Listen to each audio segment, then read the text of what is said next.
गासैबो बर' रायजो राजा नोंथांमोननिसिम आरो अननाय सिबिनायखौ बावहरफिननाय जाफिनबाय।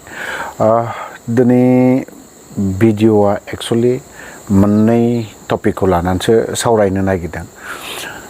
जोंनि बिटिसिनि इएम बोरमा राननानै होग्रा इएम ओमफ्राय मोसौ फिसिनो होग्रा बा अमा फिसिनो होग्रा इएम हयथ'बा नोंथांमोना बेखौ बुंनायनि सिगांनो मोनथिखोबाय राकेश ब्रह्म बिथां आदै राकेश ब्रह्म बिथांनि खोथाखौसो आं बुंनो नागिरदों।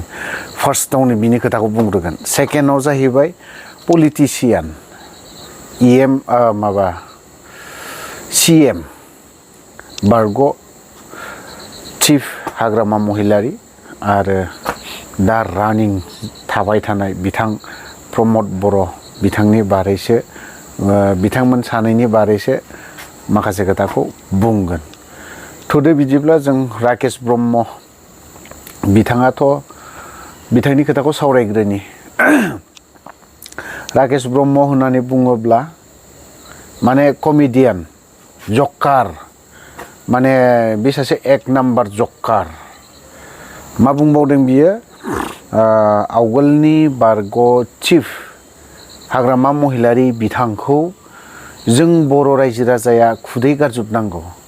सोर बुंदों? आंनि राव नङा, नैबे अफ्रि दैमारिनि राव नङा। राकेश ब्रह्म नोंनि रावसो बियो, मिथिबाय? नोङो सासे जकारसो राकेश ब्रह्म। नों सासे दिनैहाय सासे इएम नङा, नोङो सासे नोङो एक नाम्बार कन्ट्रेक्टारबो नङामोन, नोङो थार्ड क्लास कन्ट्रेक्टारमोन। नोङो थाखा फैसानि नोङो आंखाल गैयामोन नोंहा। बे समाव नों थाखा फैसाजों बर' रायजो राजाखौ बायनानै बा माबा मोनसे खालामनानै नोङो उल्टां फाल्टां खालामनानै हयथ'बा नोंनि बे इलेक्सन समाव नोङो बे माबायाखौ भटआखौ बायदों, बावहाय नों देरहादों। बाय मिस्टेक नोङो राकेश ब्रह्म नोङो देरहादों। बुहुलाव नोङो बावहाय नोङो मा सिमां नुदों बेखौ मावफुंना लानायाबो मोजां जागोन होननानै आं सानो। सेकेन्ड टाइमाव नों बायदि राकेश ब्रह्मआ 100 बार भट होना नोंनो भट होनानै जों देरहा होनानै लाब गैया। खारन जोंहा बर' रायजो राजाया खहा दं। सासे चिफखौ नुबोदों हाग्रामाया दिनै मा डेभेलप खालामदों मा खालामाखै, आरो हाग्रामाया मा मावदों मा मावाखै बेखौ नुबोदों। नों बिनिनो गलाममोन सानसे समाव, हाग्रामानि गलाम राकेश ब्रह्मआ। नैबे अफ्रिया नङामोन बे समाव हाग्रामानि सोरनिबा बा माबा मोनसे बेफोरबायदिनो गलाम नङामोन। खिन्थु नों राकेश ब्रह्मआ हाग्रामानि गलाममोन, भिखारिमोन। जायनि जाहोनाव नोङो हाग्रामानि मोखाङाव खुदै गारनांगौ होननानै बुंदों। सासे इएम हिसाबै आं बुंदों होननानै नोंथाङा बुंदों निउस मिडियानि गेजेराव। नोंथाङा लाजिनो ओंखाराखै राकेश ब्रह्म? नों बायदि इएमआ जुदि जोंनि बिटिसिआव जुदि थाबाय थायोब्ला बेसेबां बर' एकदम आनडेभेलप आनसिभिलाइज होनना बुंजागोन, मिथिबाय? नोंसोरखौ आनसिभिलाइज होनगोन, मिथिबाय? इएम जों बुङाखै, मिथिबाय? नोंथांमोना बुंदों पलिटिसियानाव हाबनाय लगे लगेनो नोंनि हारिखौ, नोंनि जाथिखौ, बर' जाथिखौ, नोंनि हारिखौ, ड्रेस कालचार गासैबो बिथिङाव नोंल' नुवा, अनलि आसामावल' नुवा, इण्डियाआवनो नोंनि इण्डियानि मानसिफ्राल' नुवा, वर्ल्डनि मानसिफ्रानो नुयो, मिथिबाय? नोंनि रावखौ ट्रान्सलेट खालामग्रा मानसिफोरबो दङ। नोंथाङालाय मा बुंनो नागिरदों? सोरनि मोखाङावलाय मा खुदै गारहोनो नागिरदों? नोंथांमोना पलिटिक्स गेलेदों। पलिटिक्सखौ राकेशआ एक्सुवेलि रोङा। बेयो थार्ड क्लास इएम। आं बुंदों थार्ड क्लास। नोंथाङा बिनि बारै केस होयोबा हो। नैबे अफ्रिखौ नों बायदि राकेश ब्रह्मआ नोंनि बायदि 100टा केसखौ आङो लानो राजि, आरो हल लाइफ, मिथिबाय? नोङो आंखौ मा खालामनो गोसो खालाम। थेवबो नैबे अफ्रिया नों बायदि Rakesh Brahma third class EM, आंनि थाखाय नोङो थार्ड क्लास इएम, जेबो खामानि गैयै इएम, आनसिभिलाइज इएम राकेश ब्रह्म जकार, मिथिबाय? आनसिभिलाइज बियो मोजां मानसि नङा राकेश ब्रह्मआ। गासैबो बर' रायजो राजाया राकेश ब्रह्मनि सायाव आनसिभिलाइज होननानै बुं बेखौ। थार्ड क्लास इएम जोंनि बिटिसिनि गेजेराव थार्ड क्लास इएम होननानै बुंबा बे सासे राकेश ब्रह्म जकार।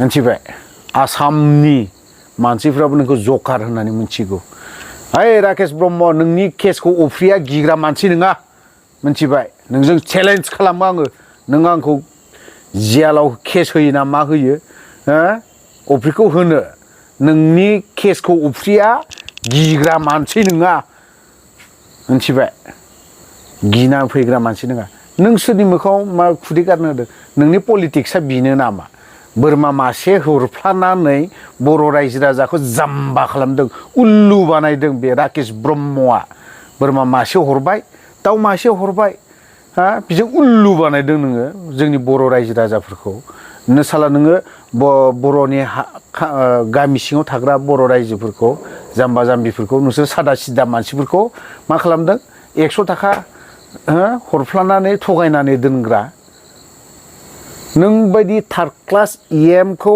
आं जेरावबो नुवाखैमोन बांलादेशआवबो नोंसोर बायदि पलिटिशियान दं बैफोरबायदि पलिटिशियानजों जोंबो रायलायना फैनाय मानसिलै राकेश ब्रह्म नैबे अफ्रियाबो जिरायनानै फैफादों नोंलाय माथो सो हा इन्डियायाव बियो चेयारमेन बायदिसो आ एक्जिकिउटिभ मेम्बारा बांलादेशनि थाखाय मिथिबाय आं बेखौनो खोथाखौ बुंखादों राकेश ब्रह्मआ आरोबाव मा होनबावदों माइ हानायनि थिगै আছে माइ हा राकेश ब्रह्म आंनियावबो माइ हानो फै सावरि जानो फै राकेश ब्रह्मखौ आं लिंदों बिटिसिनि जेरावनिबो नङा बिटिसिनि राकेश ब्रह्म नों आंनि न'आव सावरि जानो फै नोङो खामला माइब्रानि जौ लोंहोहरगोन आं नोंखौ बोसोरथामनि दं माइब्रानि जौ नैबे अफ्रिनाव थायो बिदिया हरगोन नोंनो लोंहोगोन